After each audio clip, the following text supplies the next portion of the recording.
আজকে আমরা দেখব ছোট ছোট প্রবলেম গুলো যে আমাদের মোবাইল ফোনে আমাদের আসে। মোবাইল ফোনে যে ছোট ছোট প্রবলেম আমাদের কোথা থেকে আসে, এক নম্বর সর্বপ্রথম আমাদেরকে কি চেক করতে হবে। সেই জন্য আমাদের যদি প্রবলেম যদি আছে, ওয়ান অফ যদি প্রবলেম যদি আছে, সর্বপ্রথম আমাদেরকে ব্যাটারি চেঞ্জ করা দেখে নিতে হবে। না হলে আমাদেরকে যে ব্যাটারির ভিতরে যেটা একটা ফিউজ রেজিস্টার থাকে, ফিউজ রেজিস্টারটা জাম্পার করে দেখতে হবে। দ্বিতীয় নম্বর, আমাদের আরো সমস্যা আসতে পারে যে চার্জে লাগানোর পরে মোবাইল ফোন স্মুথলি ভাবে চলে, চার্জ থেকে খোলার সঙ্গে সঙ্গে মোবাইল ফোন অফ হয়ে যায়। এগুলো সমস্যাও আমাদের ব্যাটারি থেকে আসে এবং ব্যাটারি ফিউজ থেকে সমস্যাটা আসে। দ্বিতীয় নম্বর হয়ে গেল, আমাদের যদি চলতে চলতে মোবাইল ফোন হঠাৎ যদি বন্ধ হয়ে যায়, মোবাইল ফোন অফ হয়ে যায়, তাহলে আমাদের এটা ব্যাটারি ফিউজ থেকে আমাদের সমস্যা আসে। তারপরে যদি চার্জিং জনিত সমস্যা আমাদের ব্যাটারি ফিউজ থেকে আসে এবং কাউকে কল দিলাম, হঠাৎ করে মোবাইল ফোন অফ হয়ে গেল, এটাও আমার ব্যাটারির ফিউজ থেকে প্রবলেমটা আসে। রিস্টার্ট প্রবলেম হতে গেলে আমার এটা ব্যাটারির ফিউজ থেকে অনেকটা আসে। এবং কাউকে যদি কল দিলাম, আমার কল চলছে 1 ঘন্টা 2 ঘন্টা আবার চলছে, চলার সঙ্গে সঙ্গে আবার কোথায় রাখলাম, রাখানোর সঙ্গে সঙ্গে কিন্তু মোবাইল ফোন অফ হয়ে যায়। এগুলো সমস্যাও আমার ব্যাটারির ফিউজ থেকে আসে। যে সেজন্য ছোট ছোট প্রবলেমটা অনেক বড় সমস্যা হয়ে দাঁড়ায়। সেই জন্য যে ছোট ছোট সমস্যা যেগুলো আমরা বললাম, এগুলো আমার এই যে ব্যাটারি ফিউজটা যে আমি খুললাম, এখন বের করলাম, এই ব্যাটারি ফিউজ থেকে আমার প্রবলেমটা আসে। সেই জন্য আমরা যে ব্যাটারি চেঞ্জ করতে গেলে আমাদের সমস্যার সমাধান হয়ে যাবে, কিন্তু ব্যাটারি ছাড়া আমরা যদি চেঞ্জ ছাড়া যদি আমরা যদি সমাধান করি, তাহলে আমাদেরকে ব্যাটারি যে ফিউজ আছে, ফিউজটা আমাদেরকে বের করে অবশ্যই জাম্পার করতে হবে।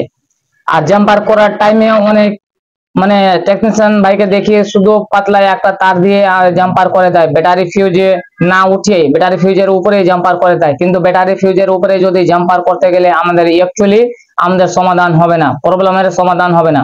সেই জন্য অ্যাকচুয়ালি যদি আমাদের পারমানেন্ট যদি প্রবলেমের সমাধান যদি করতে হয়, তাহলে আমাদেরকে ফিউজ রেজিস্টারটা রিমুভ করতে হবে।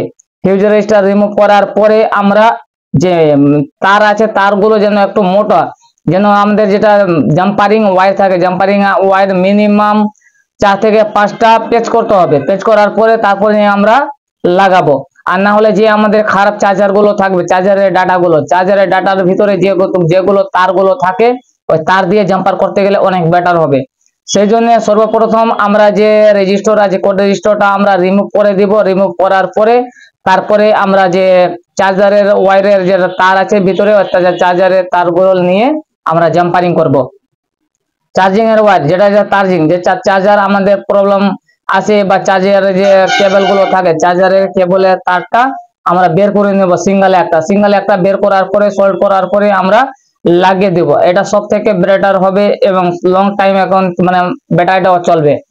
কেননা ফিউজের উপরে যদি আমরা শুধু পাতলা তার দিয়ে যদি আমরা জাম্পার করি, তাহলে আমাদের অ্যাকচুয়ালি পার্মানেন্ট ওটা কিন্তু সলিউশন নেই।